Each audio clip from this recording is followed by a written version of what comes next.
오늘의 사건 반장입니다. TV 프로그램에 출연해 유명세를 얻은 무속인이 사기 혐의 등으로 실형을 선고받고 법정 구속됐습니다. 피해자들에게 신내림을 받지 않으면 죽거나 앞길이 막힌다며 수억 원의 신고 비용을 받아 가로챘습니다. 흉기까지 준비하고 집으로 찾아가 며느리를 살해하려 한 시아버지가 재판을 받았습니다. 아들과 결혼 당시 아파트를 사주는 등 경제적 지원을 했지만 며느리가 18년간 시댁을 잘 찾아오지 않는다는 이유였습니다. 여성인 척 접근해 등산에 가입을 유도한 남성에게 속아 산을 갔지만 낙오까지 되는 등 피해를 겪었다는 제보가 들어왔습니다. 등산앱 회사에 고용된 인솔자라는 사실에 본사에 항의했지만 프리랜서일 뿐 직원은 아니라며 아무런 피해 보상도 하지 않고 있다는 주장입니다. 뾰로로 안녕하십니까? 아우 추워. 오늘 왜 이렇게 추워? 자, 오늘도 빨리빨리 시작을 하도록 하겠습니다. 예, 진실 추적자 사건 반장 시작합니다. 이 건강기능식품 팔면서 허위 과장 광고 의혹을 받고 있는 이 가정의학과 전문의 겸 방송인 여 에스더 씨 식약처가 위법 여부를 들여다보고 있다 이렇게 오늘 밝혔는데요. 이 국민신문고를 통해서 다수의 민원이 접수가 됐고 어제는 보도 보셔서 아시겠지만 전직 식약처 간부를 지낸 어떤 사람이 고발까지 했잖아요. 자, 아직 당사자 입장 나온 게 없는데 남편 의학 박사 홍해걸 씨 SNS에 모든 시기와 질투, 험담과 모함은 압도적 탁월함으로 이겨내야 한다. 이렇게 부인을 응원했더라고요. 자, 고발과 민원은 그저 시기 질투다. 이렇게 해석이 되는데요. 어떻게 생각하시는지 모르겠습니다. 자, 오늘 출연자 소개해 올리죠. 예, 이자연 기자, 백성문 변호사, 박상희 한국열린사이버대 교수, 양지열 변호사, 그리고 박준혜 수어 선생님 나오셨습니다. 안녕하세요. 안녕하세요. 예, 사건 반장이 저의 일과를 바꿔놨어요. 오후 되면 서둘러 귀가하게 되고 가족들 저녁도 미리미리 챙겨놓는답니다 하신 대구의 임동수님.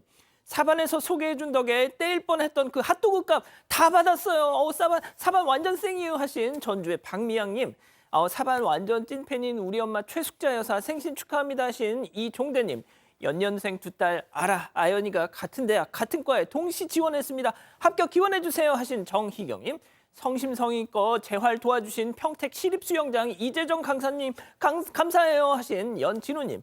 경남 통영의 우리 아파트 지하주차장에 담배꽁초가 한가득이에요. 여기서 담배 피우지 마 하신 윤혜영님. 세종의 오나경님. 의정부의 조은채님. 광주의 정민웅님. 박광희님. 이천웅님. 모두 사랑합니다. 자, 재미는 물론 의리로 함께하는 아세사반 뉴스 6반. 예, 대한민국과 전 세계 동포 가족 여러분의 시선을 모아서 출발합니다.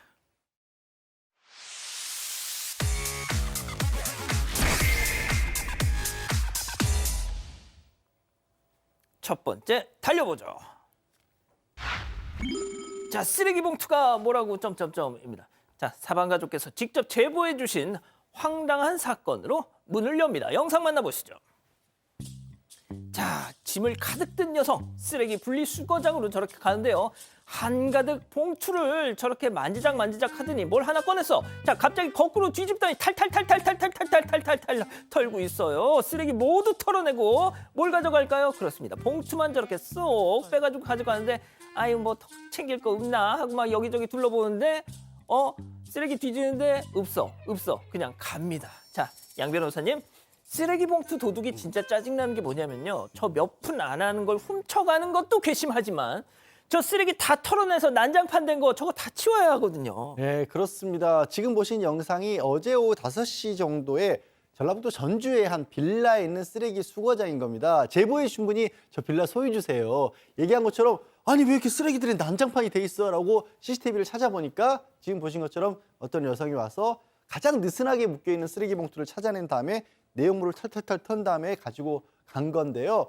이게 제보자분이 또 굉장히 착하세요. 혹시라도 저 여성분이 경제적 형편이 어려워서 쓰레기 봉투값이 없어서 저랬을 수도 있어라는 생각에 신고를 안 했답니다. 아이고. 하지만 다시는 해주기 않기를 바라는 마음에 이렇게 제보를 하셨습니다.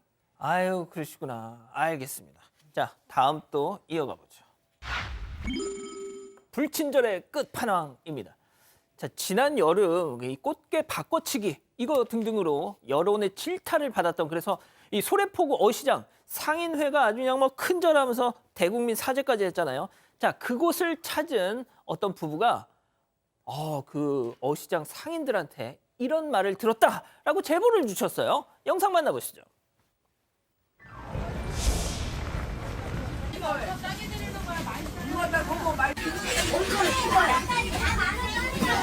600이라고 썰이 만 원이에요. 그냥 자료 갖고 언니가 말해. 사지도 않으면 자, 들으셨죠? 아니 사지도 않으면서 쳐 물어보기는 와우, 예전 용산 전자상가 상인들의 손님 맞을래요 이후에 약간 못지않은 충격적인 워딩인데요. 이게 뭔가요? 네, 이 제보자가 최근에 꽃게 사러 이 소래포구 어시장에 들렀다고 합니다. 부부가 같이 갔었는데 그곳에서 꽃게 가격을 물어봤다가 저렇게 막말을 들었던 겁니다.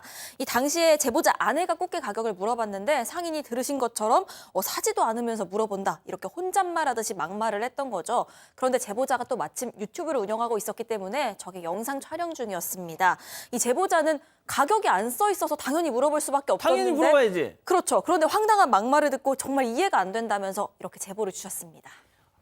저 양 변호사님, 예전 용산 전자 손님 맞을래요? 비슷하지 않습니까, 느낌이? 근데 저렇게 하면 가뜩이나 온 국민이 지금 저곳에서 소식이 나온다 그러면 뉴스가 바로 올라오는 상황이잖아요. 그래서 어려워하시는 분들도 있고 또 주변에 제가 보기로는 자정 노력을 가지려고 상인회에서 친절하게 하자, 바가지 없애자 이런 것도 많이 하고 계신데 거기 또 저렇게 딱 먹칠을 하신 거예요. 다른 상인분들 입장에서 얼마나 속상하겠습니까, 저런 모습 예, 보면. 정말 친절하게 하시려는 다른 상인분들한테 괜히 불똥이 또 이렇게 튀지 않습니까? 다음 이어가죠. 자, 수원역 발레남입니다. 최근 온라인 커뮤니티에 공유된 한 남성의 놀라운 모습 사진과 영상으로 만나보시죠. 자, 에스컬레이터에 서 있는 남성. 아니, 왜 이렇게 키가 커? 이런, 잘 봤더니 말이죠. 손잡이를 밟고 서 있습니다. 왜 저래 진짜. 자, 잠시 후 저 남성 훌쩍 뛰어서 착지. 자, 두 팔 벌려서 완벽한 착지까지 말이죠. 좋습니다. 자, 이게 소장님, 교수님, 네. 이 아저씨 도대체 뭐 하는 겁니까 지금? 네, 지금 SNS에 올라온 사진과 영상인데요. 지난 3일 수원역에서 촬영된 거라고 해요. 지금 보시다시피 저 체크무늬 셔츠를 입은 남성이 에스컬레이터 손잡이 위에서 장난치는 모습인데 뭐 이렇게 딱 발레하듯이 딱 착지를 한 후에 혼자 이어폰으로 노래를 들으면서 막 쉼취하면서 발레를 더 하다가 사라졌대요. 상당히 위험해 보이죠. 본인도 위험하고 근처의 사람들도 위험하고. 그래서 이제 우리가 손잡이를 꼭 잡아주세요 이런 문구도 있는데 이분 장난이라고 하기에는 좀 너무 위험하고 혹시 뭐 무슨 혼자만의 세상에 좀 빠져 계신가 뭐 이런 생각도 드는데 또 어디 발레를 전공으로 하시는 남자분 같지는 않은데 무슨 생각으로 저러셨는지 궁금하네요. 예. 그리고 이게 거동이 불편한 어르신들은 손잡이 잡고 내려가시잖아요. 세상에 그걸 밟고 있으면 어쩌라고 도대체. 자, 어쨌든 우리 이자연 기자가 취미로 발레를 하잖아요. 방금 그 동작 무슨 동작입니까? 이게 사실 저 뒤에 어떤 춤 사위가 이어졌는지 좀 봐야 되긴 하겠지만 제가 보기엔 발레보다는 그냥 멋진 착지에 가까워 보이긴 하는데요. 아주 흐린 눈하고 보면 뭐 약간 빠드샤 이런 동작이랑 빠드샤. 그게 살짝 뭔데요? 아주 살짝 비슷해 보이기도 합니다. 빠드샤라는 동작이 있어요. 살짝 아주 살짝 비슷해 보이기도 합니다. 빠드샤, 고양이 뜀박질. 예, 맞습니다. 그렇군요. 예, 근데 아닐 것 같아요. 자, 다음 이어가죠. 집회 투입구에 종이를 쏙입니다. 자, 사방가족께서 제보해 주신 황당한 사건 영상으로 만나보시죠. 자, 냉동고에서 아이스크림을 꺼내는 저 학생 품에 안더니 후다다다다다다다 계산도 않고 그냥 확 바깥으로 고고 합니다. 자, 그새 깨달은 바가 있는지 다시 와서는 이번에는 아이스크림을 골라서 결제를 시도하죠. 바코드 찍고 동전을 넣습니다. 자, 그런데 딱 200원이 부족해. 이런 가방을 탈탈 털어보고 주머니도 뒤져보고 했는데 그 200원이 안 나오네 세상에. 자, 그래서 쓰레기통을 뒤져가지고 종이를 줍더니 그걸 집회 투입구에 너무 커서 안 들어가. 자, 그러니까 작은 걸 또 집회 투입구에다 집어넣습니다. 그런데 그걸 삼키겠습니까? 당연히 저렇게 퇴pes지. 야, 진짜 저걸 계속하다가 이제 막 키오스크를 잡고 막 흔들어요. 자, 다시 돌아갔다가 200원을 더 들고 와서 계산하고 겨우 넣었어요. 아이스크림을. 예, 200원 넣고 챙겨 나갑니다. 자, 이게 뭐 어떻게 된 건지 설명 좀 해주세요. 네, 경기 성남의 한 무인 아이스크림점이고요. 제보자 업주입니다. 주말에 CCTV 확인하다가 저 모습을 봤다고 합니다.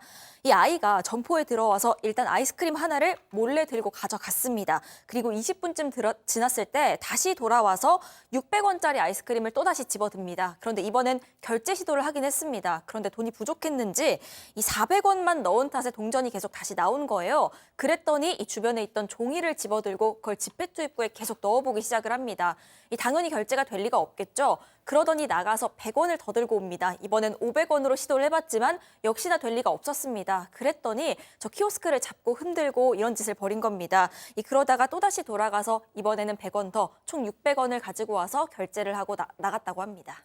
자, 첫 번째 아이스크림 가져간 건 무조건 절도고요. 두 번째, 와, 내기는 했지만 지폐 투입구에 종이 막 쓰레기 막 우겨 넣는 거 보니까 쟤 커서 뭐 될라 그래 진짜. 저거는 뭐 물론 저 아이는 제가 보기에 촉법소년도 아닌 더 어린 나이 아이 같은데 저건 사기에 당할 수 있습니다. 원래 600원짜리 아이스크림인데 400원만 내고 200원은 지폐인 척 종이를 넣어서 아이스크림 가져가 보려고 한 거잖아요. 맞아요. 근데 결국 실패를 했으니까 미수가 되는 건데 저 아이를 보면서 되게 저는 좀 약간 좀 그런 생각이 드네요. 일단 처음에 아이스크림 훔쳐간 것도 그렇고 두 번째 돈이 부족해도 이런 방법으로 내가 돈을 덜 내고 가져갈 수 있어라고 생각하는 것 자체가 맞아요. 이 아이는 모르겠습니다. 이 영상을 저 아이의 부모님이 보실지도 모르겠지만 보시면 정말 교육 제대로 하셔야 될 것 같습니다.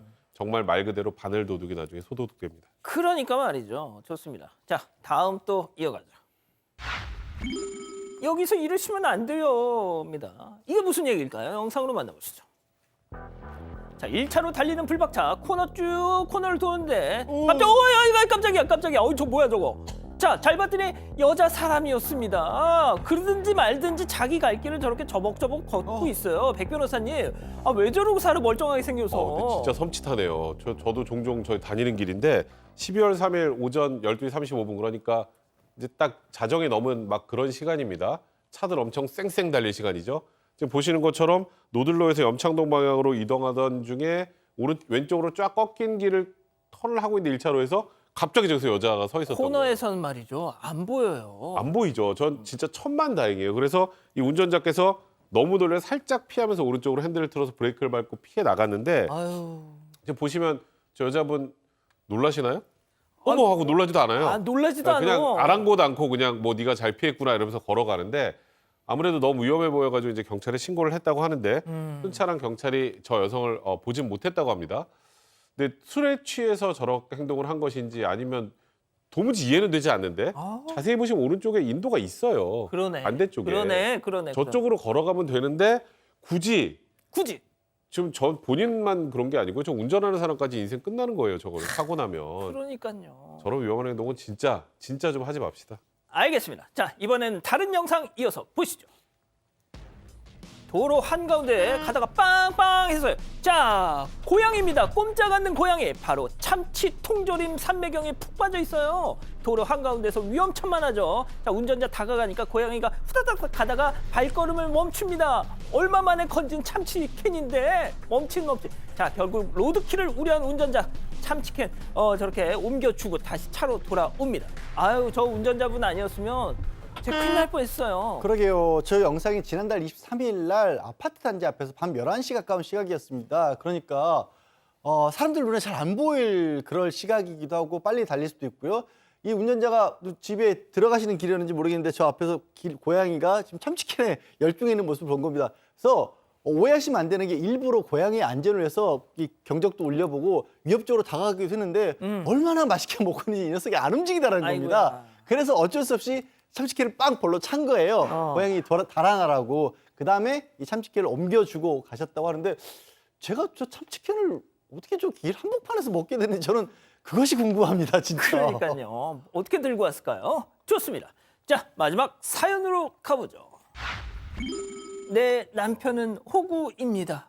자, 사방가족께서 우리 가족 여러분들의 집단 지성의 판단을 받아보고 싶으시다면서 지금 보시면서 제보해 주셨어요. 네, 지인 커플이 항상 남편한테 밥을 얻어먹기만 해서 고민이라는 이 아내의 사연입니다. 이 사연자 부부는 결혼 4년 차인데 이 남편이 독일에서 온 외국인이라고 합니다. 그런데 친한 지인 커플이 있습니다. 이 커플은 이 사연자 부부보다 좀 한참 어립니다. 이 네 사람이 자주 만나서 밥도 먹고 놀기도 하고 있는데 이 문제는 사연자 남편이 돼지고기나 해산물을 잘 못 먹는데요. 그래서 소고기나 닭고기 위주로 메뉴를 고르고 있는데 이 문제는 커플 만날 때마다 사연자 남편이 모든 밥값을 항상 다 계산한다는 겁니다. 이 사실 사연자 남편은 아마도 이 커플에 비해서 자기가 나이도 많고 본인 위주로 메뉴를 골라야 했기 때문에 좀 미안해서 이렇게 계산을 한 걸로 보이는데 아하. 한두 번이면 모를까 매번 모일 때마다 단 한 번도 계산을 한 적이 없다는 겁니다. 그렇다 보니까 사연자가 굉장히 스트레스를 받고 있는 상황입니다. 아무리 지인 커플 형편이 좀 안 좋다고는 해도 먼저 계산하려는 척도 안 하고 그냥 받아먹기만 하는 게 너무 불편하다고 하는데 이런 커플 보면서 화나는 자신이 속 좁은 거냐면서 사연 보내주셨습니다.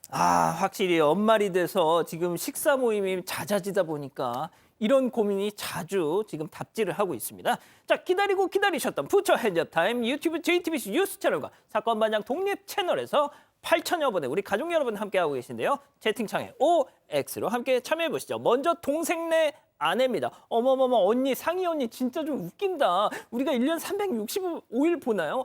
어쩌다 한 번 볼 때 밥 한 끼 사는 것 같고 이렇게 많잖아요. 막 방송사에다 그냥 보내가지고 이렇게 공개를 해요. 그리고 막말로 한 살이라도 많은 선배가 밥값 내는 거 우리네 정서 아니에요? 진짜 대박 어이없어.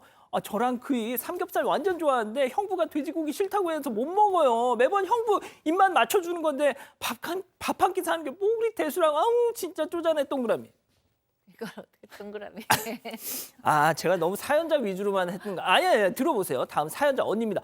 야, 이자야 너무 얘와 양심이 털난 거 봐. 진짜 우린 뭐 돈 쟁여놓고 사는 줄 아니? 오죽하면 네 독일인 형부가 압슐리히라고 하더라. 뭐? 무슨 뜻이냐고? 극혐이란 뜻이야, 얘. 어쩜 지들 돈도 벌면서 밥 한 끼는 거죠. 덥치페이도 안 하니. 우리 그이 안 먹는 돼지고기 나 혼자 다 먹을 테니까 니들 좋아하는 거 삼겹살 먹으러 가자. 돈 내 니들이. 엑스.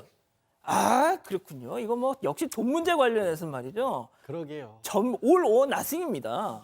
아니 우리 그런 얘기 많이 하잖아요. 호의가 자꾸 호의를 베풀다 보면 이게 너무 당연해지고 그 호의가 멈추면 그다음부터는 이제 비난을 한다고 그런 경우들이 묘하게 형성될 때가 있어요. 하지만 정말 눈치도 있고 어느 정도의 조금이란 지각이 있는 커플이라면 한 2번 얻어 먹으면 한 번 정도는 사야죠. 아무리 뭐 나이가 어리고 뭐 저 독일인 남편분이 뭐 나이가 많아서 모이자고 하더라도 형님이 사셨으니까 이번엔 저희가 모실게요. 그리고 또 닭고기 좋아하면 닭고기는 상대적으로 삼겹살보다 비싸지도 않잖아요. 그러니까 말이죠. 자, 소장님.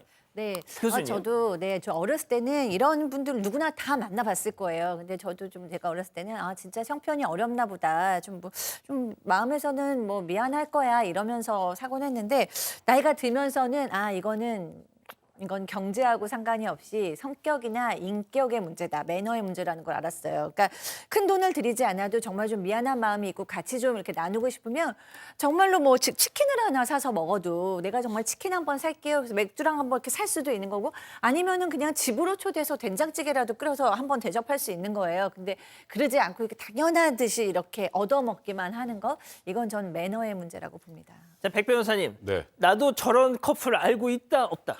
옛날에 있었죠. 진짜. 근데 그러면 안 보게 됩니다. 정말요. 그러니까 사실 저는 이제 이 방송 끝나고 가끔 양지열 변호사하고 둘이 밥을 먹는데 그러니까. 보통 이제 형이 내 막 이러면서도 그냥 저희는 거의 한 번씩 그렇게 내거든요. 진짜. 보통 이제 연장자들이 많이 낸다고는 하지만 저는 그래요. 그러니까 최소한 저도 주로 많이 내는 편인데 후배들한테. 고기를 굳이 잡아 이거. 그러니까 왜 양 둘을 잡아요? 변호사님. 같이 밥 양 먹는다 변호사님. 그랬더니. 이 얘기 진실이다, 거짓이다? 진짜예요. 진짜. 진짜예요. 우리 백 변호사는 그런 네. 문제에서 굉장히 깔끔한 사람입니다. 그럼요. 진짜. 처음이다. 좋은 얘기 해주고. 좋은 얘기죠. 좋은 얘기 해주고 처음이에요 지금. 나 내일 지금 살다가. 해가 서쪽에서 뜨려나? 그러니까 거짓말 같잖아. 저렇게 좋게 얘기해 주니까. 좋은 얘기 해주는데 왜 거짓말을 아무튼 해?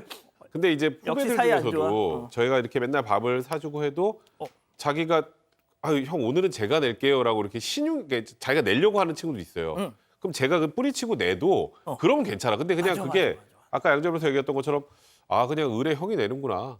의뢰 형네가 다 내는 거지. 이렇게 되면 사면서 기분이 좋지가 않아요. 안 좋아요. 최소한의 매너를 지키지 않는 행동이기 때문에 이거는 도저히 반대쪽의 손을 들어올 수가 없습니다.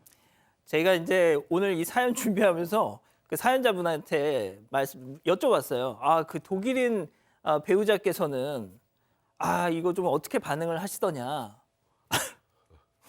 그 독일 정서에서도 이건 좀 용납이 안 된다고. 안 될 것 같은데. 예, 그렇다고 하셨더라고요. 자, 우리 가족 여러분들은요? 네, 엠쿠님. 그래서 이런 말씀 주셨습니다. 독일인 남편분 그런 게 한국 문화인 줄 잘못 알고 계시는 거 아닐까요? 하셨고요. 세로이님, 지인 부부가 모렴치한 자들일 뿐이지 남편분이 호구인 건 아닙니다. 하셨습니다.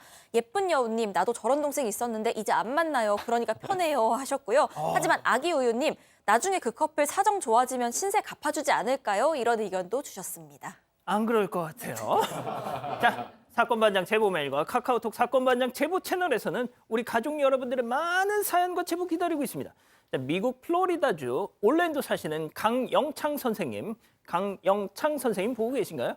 자, 몇 달 전 LA 사는 큰 아드님한테 연락이 왔다는 겁니다. 아드님이 혹시나 우리 집안에 유전병이 있나 싶어서 유전자 검사를 받았는데 그 검사 업체에서 뜬금없이 미네소타에 사는 어떤 여자가 당신네 유전자 구조랑 거의 일치한다. 전화를 했다는 겁니다. 아니 이게 무슨 소리야?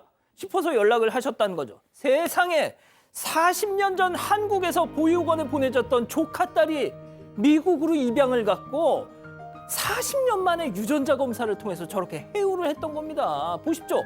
유전자는 거짓말을 하지 않습니다. 삼촌과 조카딸 정말 닮지 않았습니까? 조카 킴벌리 노진 사반에서 소개하면 크리스마스 선물이 될 것 같다고 하셨네요. 아우 축하드립니다.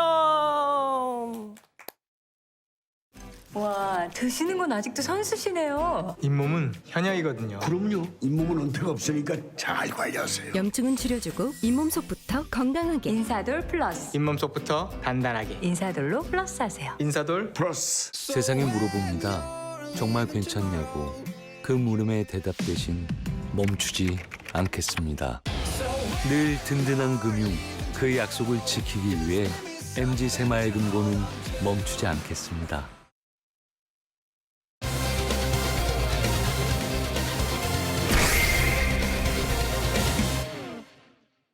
TV 프로그램에 출연해 유명세를 얻은 무속인이 사기 혐의 등으로 실형을 선고받고 법정 구속됐습니다.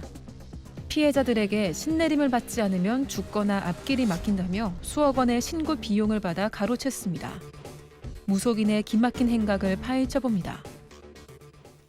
자, 저희가 이 무속인들 관련한 사건 사고 종종 전해드리는데 이번 사건도 역시 무속인 그리고 굿 관련한. 네, 맞습니다. 이번엔 40대 무속인이고요. 인천에서 점집을 운영하고 있었습니다. 그런데 2019년 6월부터 시작해서 2020년 11월까지 1년 반 가까이 피해자 9명을 상대로 해서 신내림을 강요를 합니다. 그러면서 신굿 이런 명목으로 일반적인 굿 비용보다 훨씬 더 비싸다고 하는데요. 7천만 원에서 1억 원 상당 가까이를 받아 챙겼습니다. 그렇게 가로챈 돈이 총 6억 8천만 원 상당이었습니다. 자, 이 무속인이 너는 신내림을 받아야 돼. 막 이런 얘기만 한다고 해서 웃겨. 진짜 이럴 수 있잖아요. 뭔가 더 플러스 알파가 있었을 것 같은데. 사실 그 신내림 증상이라는 게 많이들 아시겠지만 신병, 무병 이런 얘기 하잖아요. 몸이 이유 없이 아프기 시작할 때 신내림을 받아야 된다라는 게 좀 알려져 있지 않습니까? 근데 무속인을 찾아갔다라는 건 뭔가 아프거나 아니면 좀 안 되는 일이 있거나 그런 분들이 아무래도 찾아갈 거 아니에요. 병원 다녀도 안 나아요. 그렇게 맞아요, 가면 맞아요. 네가 어린 시절부터 가족들하고 떨어져 지내고 일 안 풀리는 거 그것도 몸이 아픈 거 다 신내림을 안 받아서 그런 거야. 받아야 건강하게 살아. 7천만 원. 또 부부에게도 부부가 둘 다 신기가 있네. 그래서 계속 아픈 거야 이 사람아. 빨리 신내림 받아야지 몸 안 아프고 건강해져. 또 조상 천도돼야 돼. 1억 원. 그럼 아프다고 찾아간 사람한테 너 신내림 안 받으니까 계속 아플 거야? 4,500만 원. 이런 식이었던 거예요. 자, 소장님 이제 가족분들이 왜 저런 말에 속을까라고 생각하시는 분들도 계시겠지만 네. 진짜 아까 양 변호사님도 잠깐 말씀하셨다시피 병원에 갔는데 나는 아픈데 병원에 갔는데 문제 없다는 거예요. 이상하다?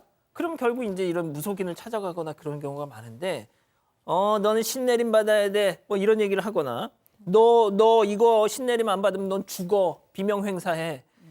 보통 사람 심리가 공포의 지갑을 열지 않습니까? 네, 그렇죠. 굉장히 이제 불안에도, 그러니까 공포와 불안의 지갑을 여는데 안 그래도 너무 괴로운 일이 있으니까 몸이 아프듯이 아니면 있던가 아니면 우환이 있던가 이래서 누군가한테 좀 의존하고 싶은 마음으로 찾아갔고 위로를 받고 싶은 건데 거기서 얘기를 이거 하지 않으면 너는 더 아플 거고 더 괴로울 거고 그 고통은 끝이 나지 않을 거야 라는 얘기를 하면 그 공포나 불안은 더 극도로 심해질 수밖에 없고요.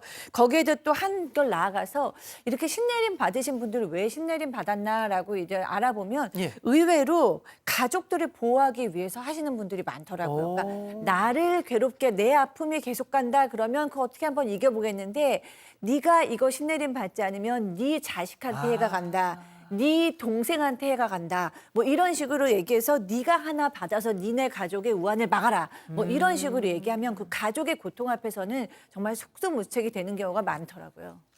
자, 그런데 말이죠. 이 피해자들, 사기 피해자들 대다수가 이거를 보고 그 무속인을 찾아갔다는 겁니다. 체크포인트 짚어보죠.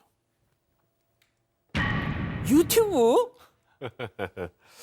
지금 이 사람이 가끔 보면 아시겠지만 TV 프로그램에서도 무속인들이 가끔 짧게 출연하는 경우 있어요. 뭐 약간 재미삼아 흥미삼아 나오는 경우가 대부분인데 맞아요. 그래서 얼굴을 좀 알렸다고 생각했는지 본인이 유튜브를 이게 했습니다. 유튜브 썸네일이군요. 1,000만 원으로 접신하는 방법을 배울 수 있습니다. 죽은 사람도 살린다.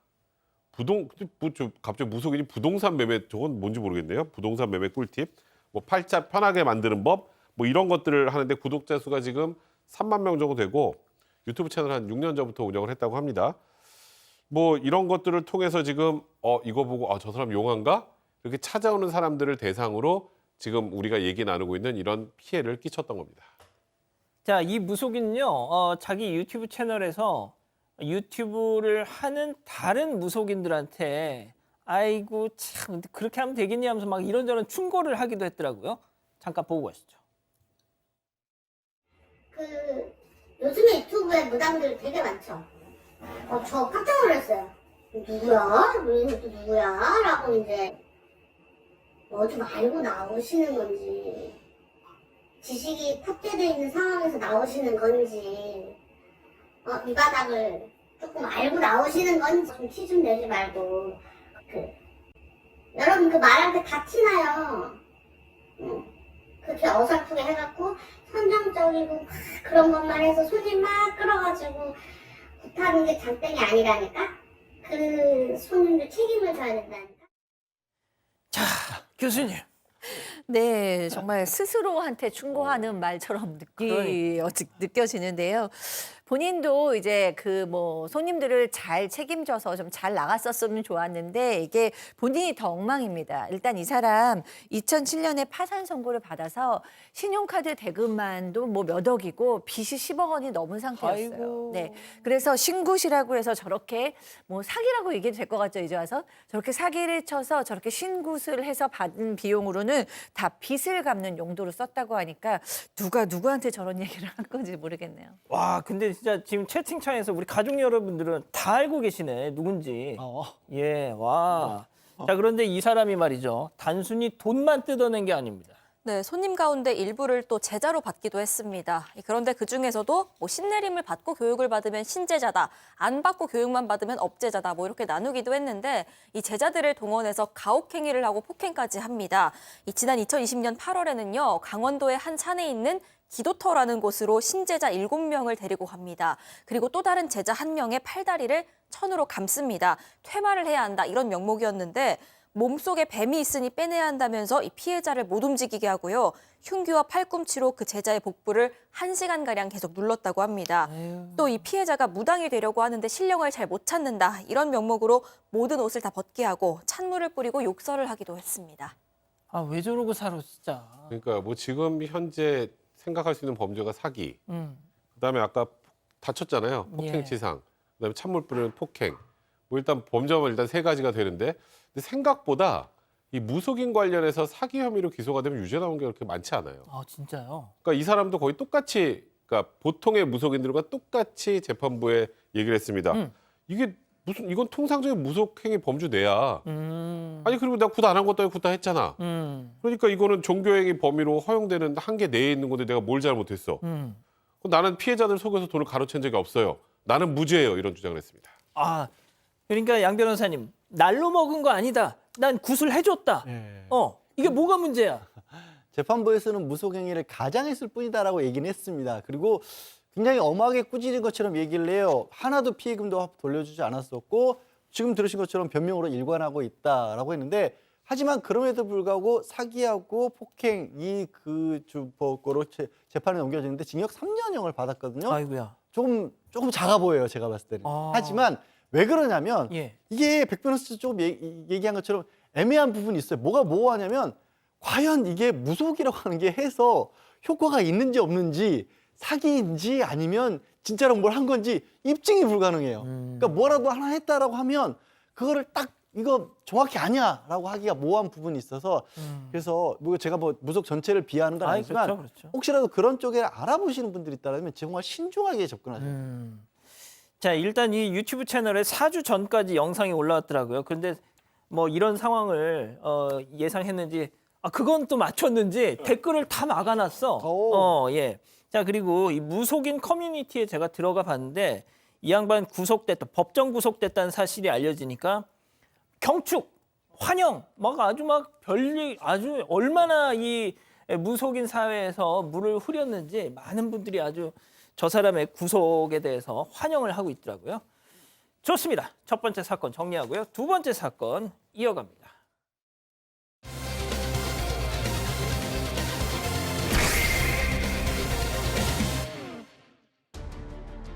흉기까지 준비하고 집으로 찾아가 며느리를 살해하려 한 시아버지가 재판을 받았습니다.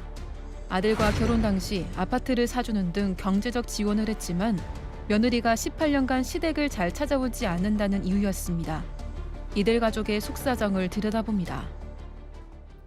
자, 시아버지가 며느리 집을 찾아가면서 벌어진 사건입니다.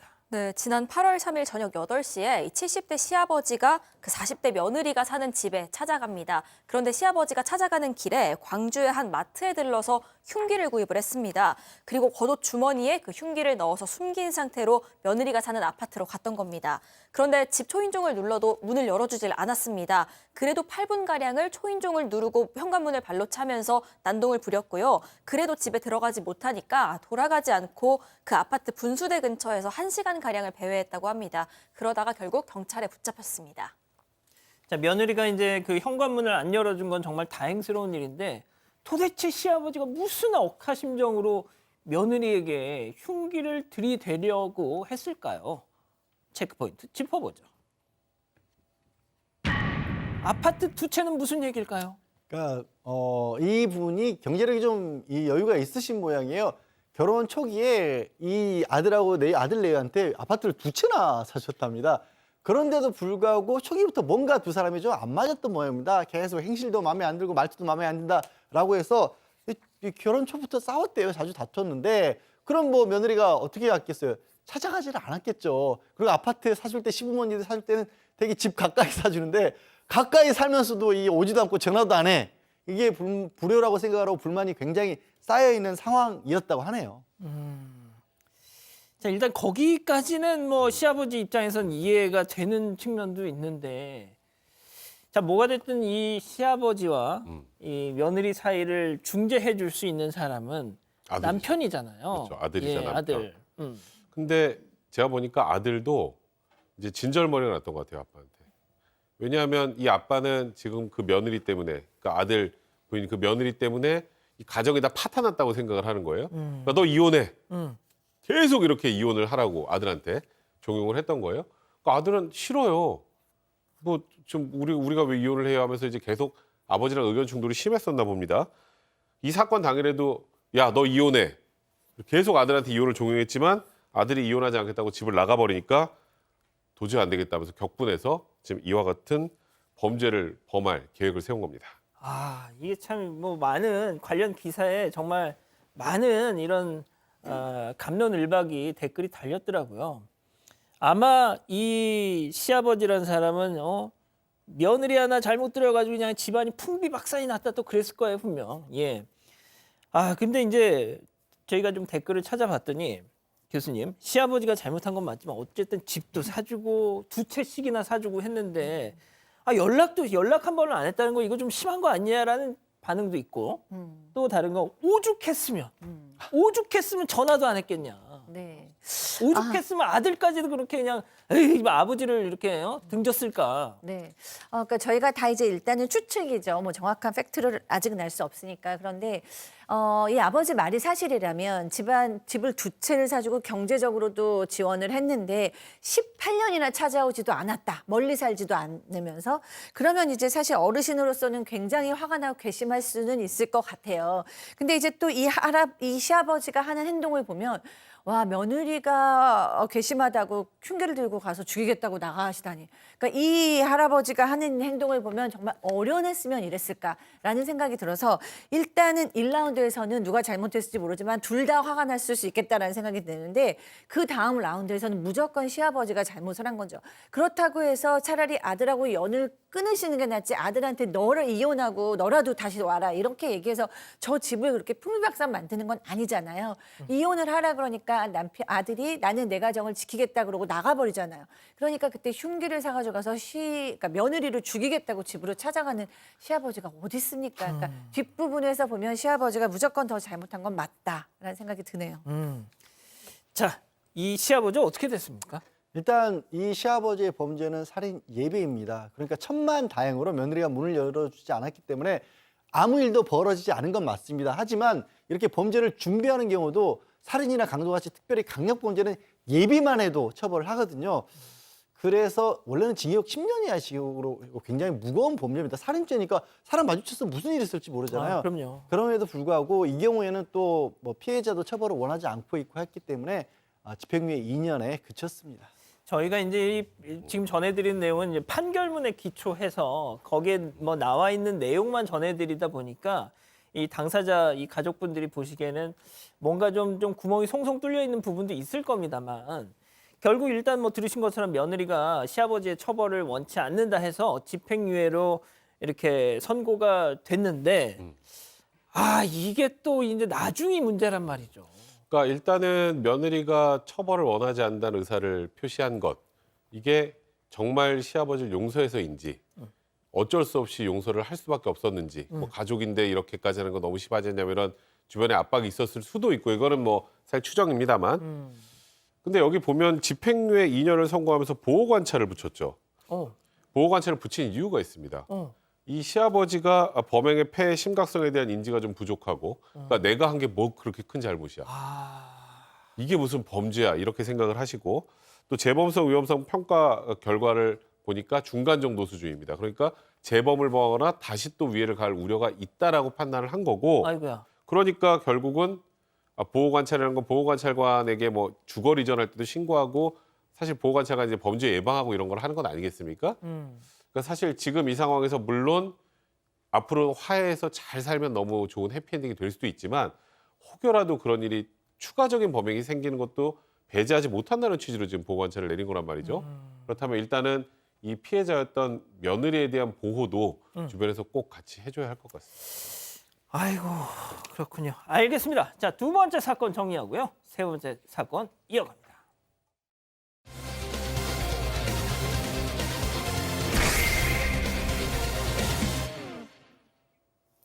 등산이 취미인 한 여성.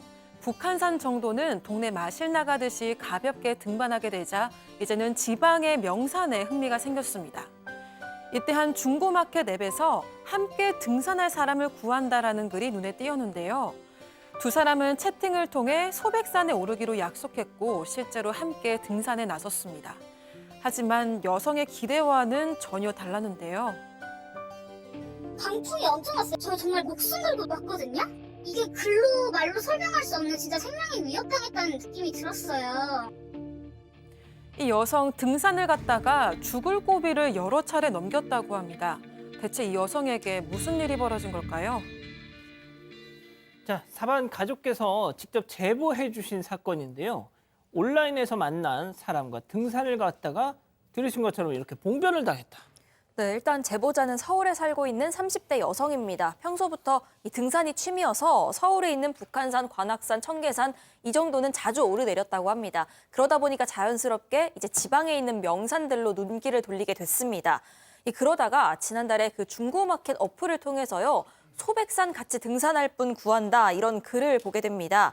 이 제보자에 따르면 이 글 작성자는 여성으로 추정이 됐고 채팅을 해봤습니다. 그랬더니 이 상대방이 편한 길로 올라가는 거라 어렵지 않다. 내가 맨 뒤에서 따라갈 거고 장비도 다 빌려주겠다 라면서 제보자를 안심시켰다는 겁니다. 이 결국 지난달 18일, 11월 18일에 소백산 같이 등산하자고 약속을 잡았습니다. 그런데 이 당일 제보자 눈앞에 나타난 건 여성이 아니라 20, 30대 정도로 추정이 되는 남성이었습니다. 자, 요즘 얼마나 험한 사건들이 많습니까? 주택가에서도 막 별의별 일이 벌어지는데 산을 가는 겁니다. 당연히 이 제보자는 또래 여성인 줄 알고 등산 약속을 잡았고 현장에 갔습니다. 함정이었다는 겁니다. 체크포인트 짚어보죠. 이쁘게 찍어드릴게 욕 점점점. 아, 이 남성 사진도 이쁘게 찍어드릴게 욕 하면서 직접적인 성별은 안 밝혔지만 여자로 추정되는, 여자라고 생각할 수밖에 없게 하는 여러 가지 정황이 있었다는 겁니다. 제보자에게 직접 들어보시죠.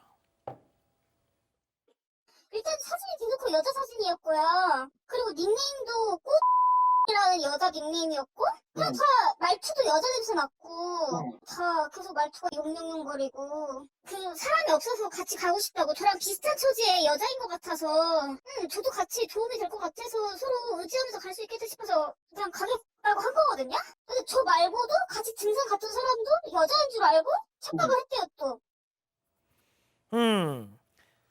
여성인 척. 네.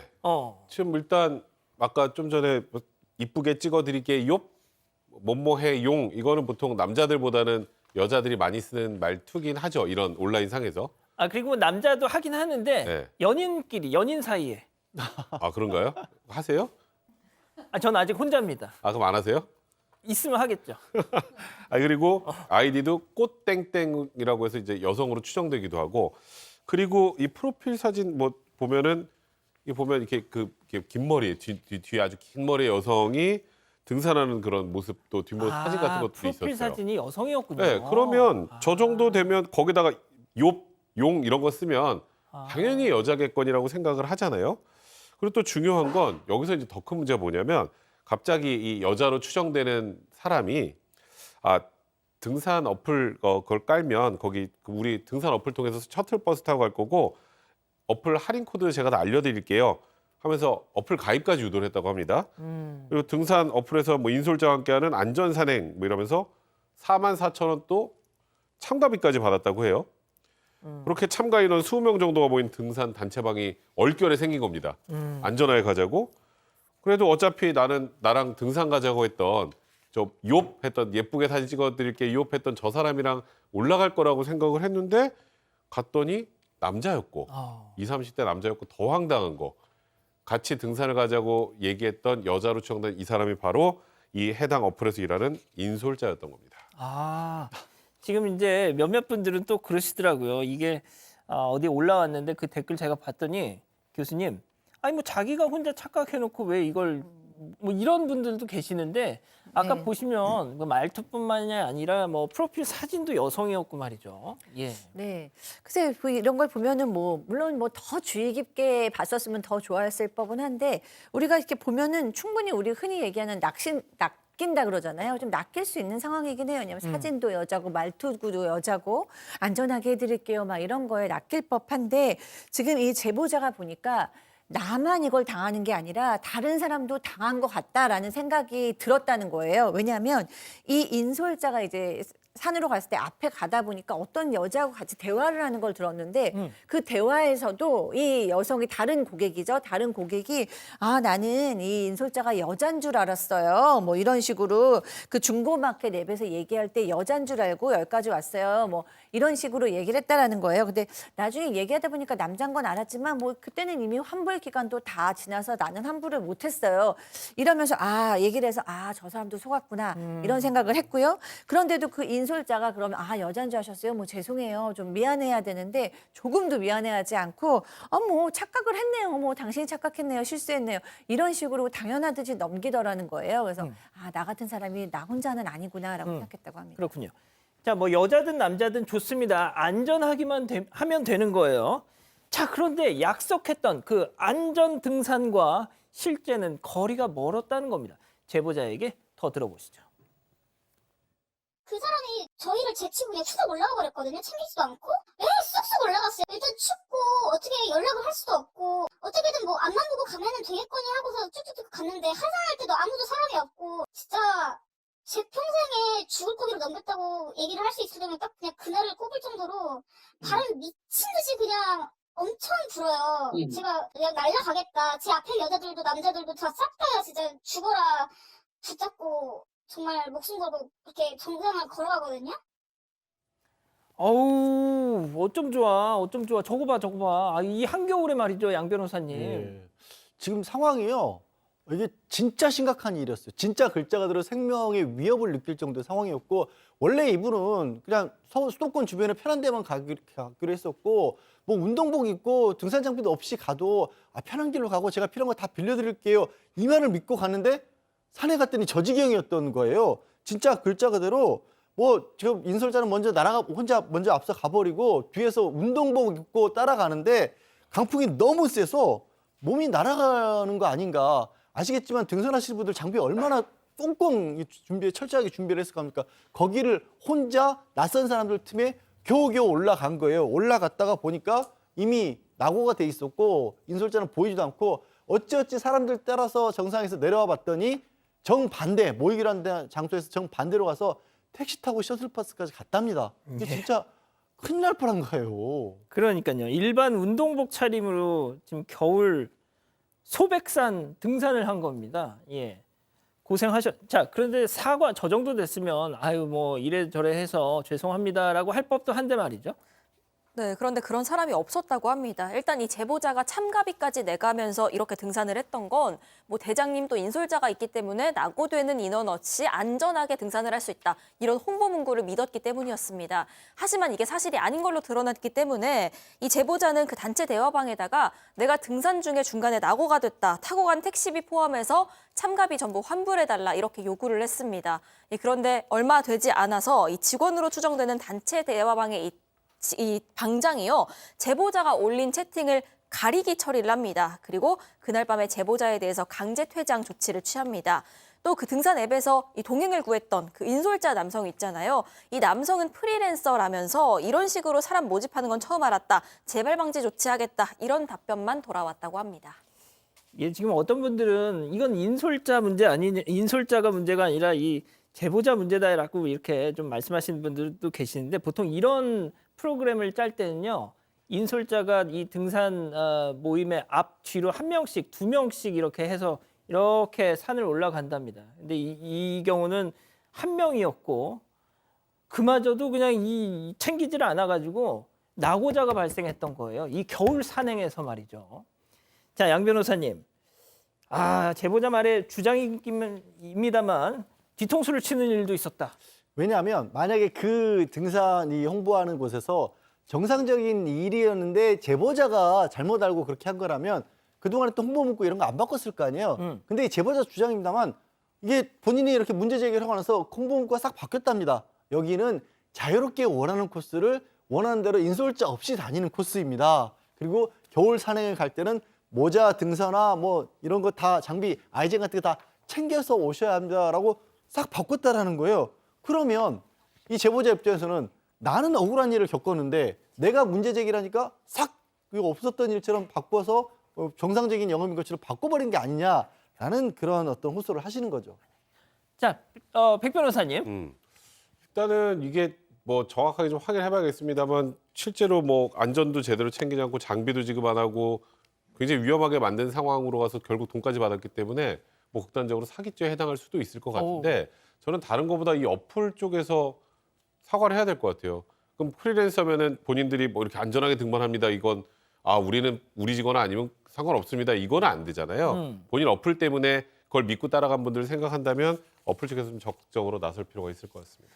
그 글을 올렸던 인솔자랑 연락이 닿았는데 입장을 밝히길 거부했습니다. 자, 그리고 그 해당 등산 앱의 입장을 들으려고 회사에도 연락했는데 연결이 되지 않았습니다. 자, 세 번째 사건 정리하고요.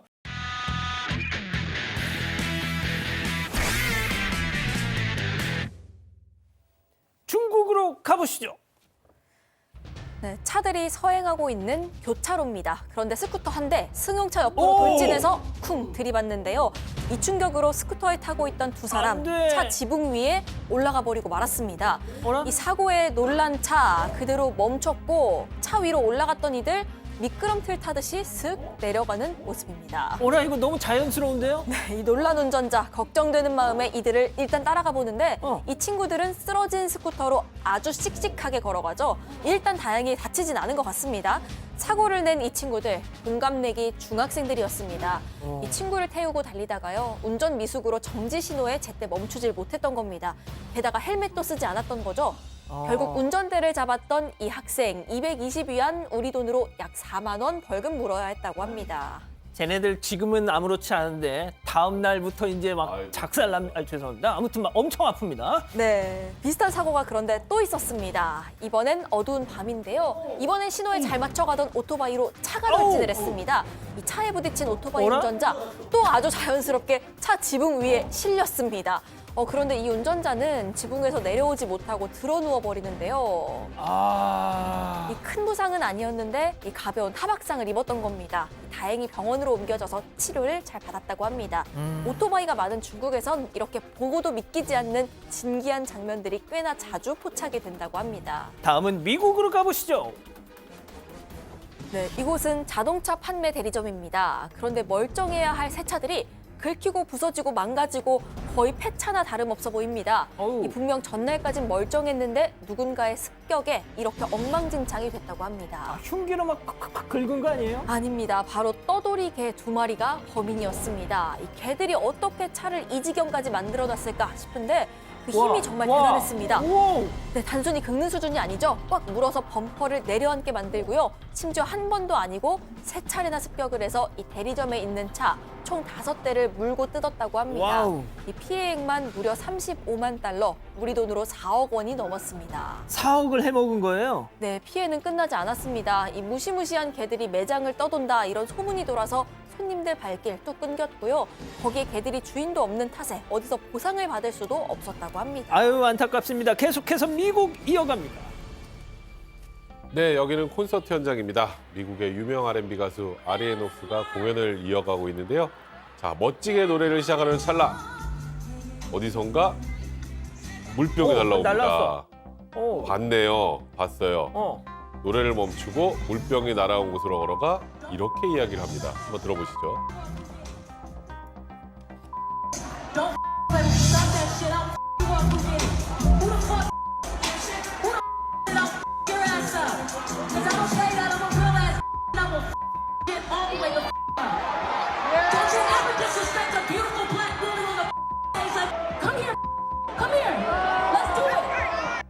네, 공연장에서는 지켜야 할 예절이 있는데 이야. 이를 무시한 한 관객이 물병을 휙 던진 겁니다. 와. 네, 관객은 열받은 가수의 폭언, 지금 보시는 것처럼 어우 진짜 세게 얘기하는데요.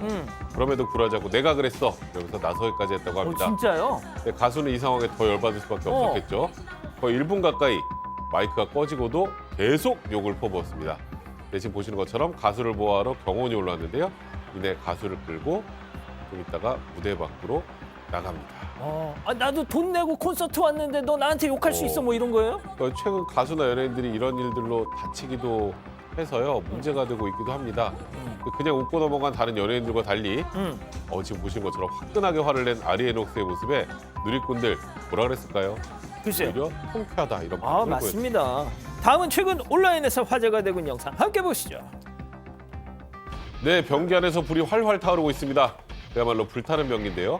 여느 때처럼 볼일을 보던 집주인이 갑자기 어디선가 탄 냄새가 나서 벌떡 일어섰는데 저렇게 변기가 타고 있었다고 합니다. 에? 안에 분명히 물이 들어있었는데 불은 꺼지지 않았고 결국 전소됐다고 합니다. 왜요? 이 불타는 변기 그냥 변기가 아니었습니다. 음. 물이 자동으로 내려가는 건 물론 더러워지면 자동 세척도 되고요. 물 전량 모드도 있는 나름 스마트 변기였다고 합니다. 그러다 보니까 좀 복잡한 회로들이 있었겠죠. 집주인은 아마 합선이 아닐까 의심하고 있다고 합니다. 큰일 날 뻔했습니다. 큰일 날 뻔했죠. 뭐가 그래도 다행히 집주인은 무사했고요. 정확한 화재 원인은 찾지 못했습니다. 최근 스마트 변기에서 이렇게 불이 나는 경우가 종종 있다고 해서 골칫거리가 되고 있다고 합니다. 이게 이제 메이드 인 차이나죠? 무섭네요. 저 네. 안기만 해도. 좋습니다. 네, 사랑하는 사건반장 가족 여러분, 따뜻한 밤 보내시고요. 저희는 내일도 별이 6개 반, 4반 6반 저녁 6시 반에 다시 옵니다. 안녕히 계십시오.